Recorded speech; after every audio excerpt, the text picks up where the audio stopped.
السلام علیکم ورحمۃ اللہ وبرکاتہ۔ بہنوں اور بھائیوں، آج 17 جولائی جمعے کا دن، ابھی عصر تا مغرب درود و سلام کا دستر ہوا۔ اس کے بعد آپ کے سامنے حاضر ہو رہا ہوں کچھ ولدی و مرشدی حضرت سید شاہ غوث علی شمسی چشتی و قادری رحمۃ اللہ علیہ کے ٹیچنگز لے کر۔ کل ہم 11 پوائنٹس میں سے پہلا ڈسکس کرے تھے ہوش در دم، کانشیس بریتھنگ کے بارے میں۔ آج ہم نظر بقدم، واچ یور سٹیپ کے بارے میں کچھ معلومات حاصل کریں گے انشاءاللہ تعالی۔ نظر بقدم کیا ہے؟ Watch your step. والد صاحب فرماتے تھے each step move forward should be taken consciously. آپ جب اس راہ میں قدم رکھ چکے ہیں، ہر قدم پھونک پھونک کر رکھنا ہے، چونکہ یہ جو صوفیزم کا معاملہ ہے اس کے اندر ہر ایک قدم بہت ہی احتیاط سے آپ کو آگے بڑھانا ہے۔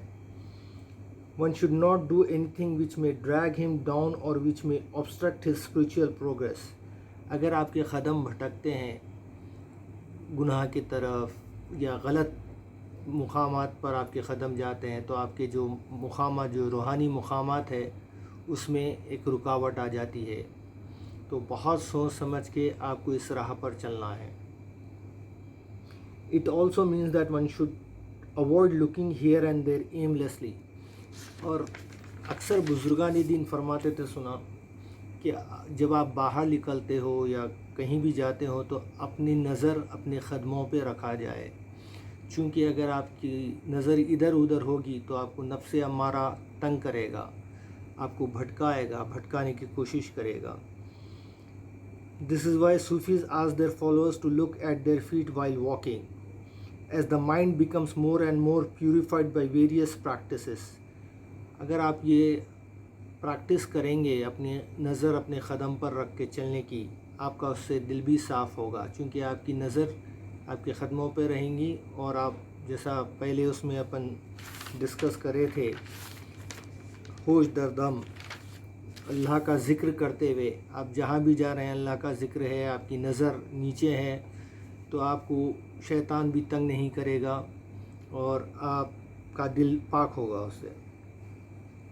جیسے مثال دیتے تھے والد محترم، دیکھو بیٹے، ایک سفید چادر ہے جس پہ کوئی دھبا نہیں ہے، اگر اس کے اوپر ایک چھوٹا سا بھی دھبا ڈال دیا جائے تو بہت عیاں ہوتا ہے، بہت دور سے بھی دکھتا ہے۔ اگر چادر گندی ہے، اس پہ دھبے ہیں تو وہ دکھتے نہیں ہیں۔ تو جب آپ اس مقام، اس راہ میں چلتے ہیں تو آپ کا دل صاف ہوتے رہتا ہے۔ اگر چھوٹی سی بھی غلطی اگر ہو جائے تو عیاں ہو جاتی ہے۔ اللہ تعالیٰ اور اللہ تو ہر چیز کا دیکھنے والا ہے، لیکن بہت احتیاط سے چلنا ہے اس راہ میں۔ The first glance is however harmless, but a second look, a deliberate look forms an impression on the mind۔ اگر جو ہے آپ کی نظر کچھ دنیاوی چیز پہ پڑ جاتی ہے جو کہ گناہ ہے، ایک نظر پڑ جاتی ہے بغیر کوئی سوچ اور اس کے، تو اللہ معاف کرتا ہے، لیکن پھر اس کو دیکھنے کی کوشش کریں گے دوسری ٹائم تو اس کا جواب آپ کو دینا پڑے گا۔ یہ بہت ہی امپورٹنٹ چیزیں ہیں صوفیزم کے اندر، یہ اس کو نگار دستن بھی بولتے ہیں۔ تو اس کے اندر آپ کو بہت احتیاط برتنا ہے، واچفل آل دا ٹائم، آپ ہمیشہ اپنا خیال رکھنا ہے۔ اور یوز آف اسپیشل فیکلٹیز، ابھی اسپیشل فیکلٹیز کیا ہے؟ بزرگان دین کی صحبت، وہ بہت امپورٹنٹ ہے، اس سے آپ کا قلب اور روح پاک ہوتی ہے۔ اگر آپ پیر کامل کے مرید ہے تو ان کے صحبت میں وقت گزارا کرے، تھوڑا بہت دنیاوی آپ کی ذمہ داریاں ہونے کے بعد ڈیلی تھوڑا وقت نکالیں اپنے پیر کامل کے ساتھ تھوڑا وقت گزارنے، یا نہیں آپ وصال فرما گئے ہیں تو مراقبہ فرمائیے، یا اگر وہ بھی نہیں کر سکتے تو کوئی بزرگ کی مزار پہ جائیے اور ایک سوئی قائم کریے گا۔ ایک شعر اکثر والد صاحب فرماتے تھے، حضرت جلال الدین رومی رحمۃ اللہ علیہ کا ہے، ایک زمانہ صحبت اولیاء بہتر از 7 صلات بیریا۔ پھر ریپیٹ کرتا ہوں، ایک زمانہ صحبت اولیاء بہتر اسات صلات بیریا. اس کا یہ مطلب ہے اللہ والوں کی ایک لمحہ کی صحبت 100 سال کی بیریا عبادت سے بہتر ہے. اولیاء اللہ کی ایک لمحے کی صحبت 100 سال بیریا عبادت سے بہتر ہے. تو صحبت اولیاء، پیر، کامل مرشد یا بزرگان دین کی بارگاہوں پہ حاضر دینا، مراقبہ کرنا، یہ آپ کو یہ بھی ایک عبادت ہے، اور اللہ تعالیٰ اس سے آپ کے روحانی معاملات بہت آگے بڑھاتا ہے. اور پھر فرماتے تھے obeying your مرشد کامل as he knows what you can or should do although you imagine or hope for something different. دیکھیے، جب آپ پیر کامل کی صحبت میں ہوتے ہیں تو ان پہ روحانی طاقت سے پتہ چل جاتا ہے آپ کس قابل ہے، آپ کو کیا کرنا ہے مقامات طے کرنے کے لیے. تو وہ بتاتے ہیں آپ چاہے سوچ لو، اس سے کوئی فرق نہیں پڑے گا جب تک آپ کے پیر کامل مرشد آپ کو بتائیں گے نہیں کہ آپ کو کیا کرنا ہے. تو آپ وہ انیشیٹو بھی، آپ وہ اس راہ میں آگے بھی نہ بڑھیے جب تک وہاں سے اجازت نہ ملے. obeying your مرشد کامل as he knows what you can or should do although you imagine or hope for something different. پھر بتاتے تھے by doing so you will receive positive energy، روحانی طاقت. اگر آپ اپنے پیر و مرشد کی اطاعت کریں گے تو اللہ تعالیٰ بطفیل پنجتن اپنے پیر کامل آپ کی روحانی طاقت بڑھائے گا. The most important point in Sufism is محبت. والد صاحب فرماتے تھے صوفیزم کی اصل جڑ محبت ہے، محبت الہی، محبت اہل بیت، محبت اولیاء اللہ، محبت مرشد. بغیر اس کے صوفیزم کچھ نہیں. فرماتے تھے حضرت جلال الدین رومی صاحب کا ایک کوٹ بھی آپ کے سامنے نظر کر رہا ہوں. حضرت فرماتے تھے I have no companion but love, no beginning, no end, no dawn. The soul calls from within me. You ignorant of the way of love, set me free. آپ فرماتے تھے میرا کوئی ساتھی نہیں ہے صرف محبت کے. وہ محبت الہی اپنے شیخ میں ڈھونڈتے تھے اور وہ پاتے تھے. کوئی شروعات ہے نہ ختم ہے، نو بگننگ نو اینڈ، اور نہ غروب ہے. The soul calls me from within. میری روح مجھے اندر سے پکارتی ہے، اور جب میں تصور یار میں بیٹھتا ہوں تو مقامات پاتا ہوں. اور فرماتے تھے اگر تم یہ محبت نہیں کر سکتے تو اپنے آپ کو اس دنیا سے رخصت ہو جاؤ. In love of Murshid, you should reach to a level where you see yourself in mirror and you should find him, not you. ولی صاحب فرماتے تھے ایک مقام یہ کرتے کرتے صحبت اولیاء، صحبت پیر کامل، ان کی اطاعت کرتے کرتے ان کی روحانی طاقت سے ایک مقام آتا ہے جب آپ اپنے آپ کو آئینے میں دیکھو گے تو خود نہیں پاؤ گے، ان کو پاؤ گے. تو اور ایک شعر فرماتے تھے، میں آپ کے سامنے رکھ رہا ہوں. من تو شدی تو من شدی، من تن شدم تو جاں شدی، تاکس نہ گوید بد ازیں، من دیگرم تو دیگری. اس کا یہ مطلب ہے I have become you and you, I am body, you soul, so that no one can say hereafter that you are someone and me someone.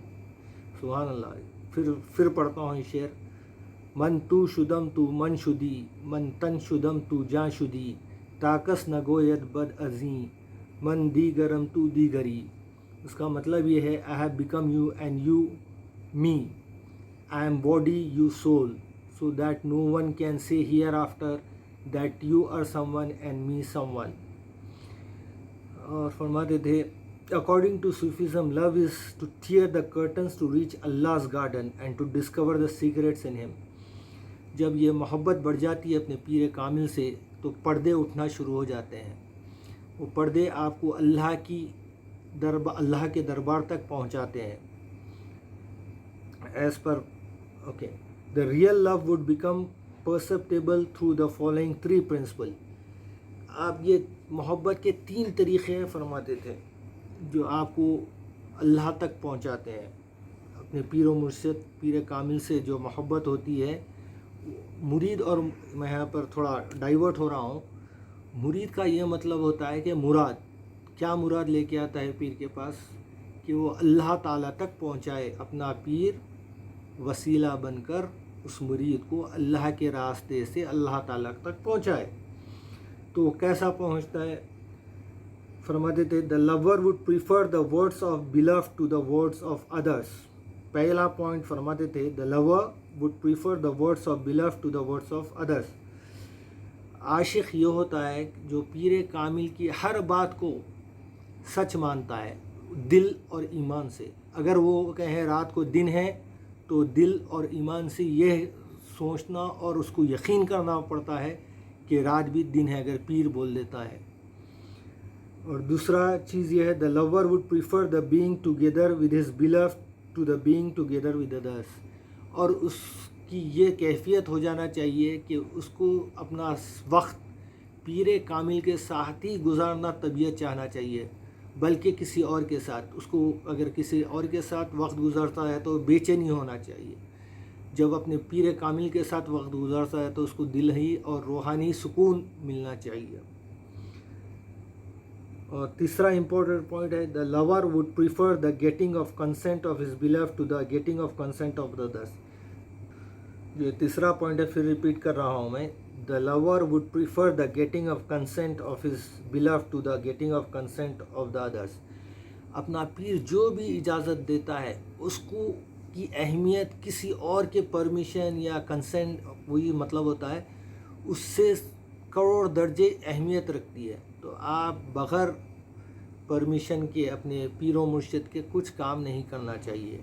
یہ ہو گیا ہے دوسری ٹاپک جو اپن ڈسکس کر رہے تھے، وہ تھی نظر بقدم، واچ یور اسٹیپ۔ تو اس راہ میں احتیاط سے بہت چلنا ہے، سمجھے؟ آپ اپنے قدم کو دیکھتے ہوئے، قدم ان دا سینس پیر کے قدم نہیں، آپ کس راہ پہ جا رہے ہیں وہ بہت امپورٹنٹ ہوتا ہے، غلط راہ پہ نہ مڑ جائے۔ تو آپ اس اپنے قدم کو، اپنے اس کو بہت احتیاط سے اس راہ میں لے کر چلیے گا۔ انشاءاللہ کل ہم ڈسکس کریں گے سفر در وطن، جرنی ہوم ورڈز۔ یہ تیسرا پوائنٹ رہے گا۔ آج دوسرا پوائنٹ یہیں پر اختتام کرتا ہوں۔ دعاؤں کی گزارش ہے۔ اللہ حافظ۔